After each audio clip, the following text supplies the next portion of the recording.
Hello everyone, welcome to my channel. ఇవాళ మన recipe వచ్చేసరికి వంకాయ ఫ్రై ఏ విధంగా చేయాలో చూసేద్దామా.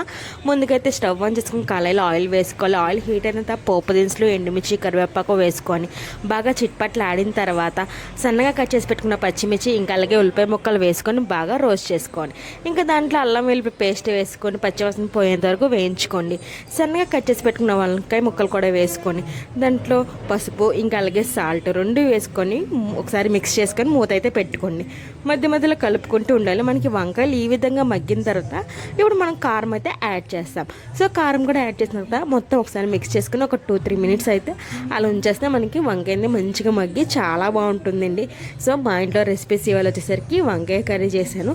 ఇంకా అలాగే వైట్ రైస్ ఇంకా పెరుగు తాలింపు అయితే మా డిన్నర్ అయితే కంప్లీట్ అయిపోయింది.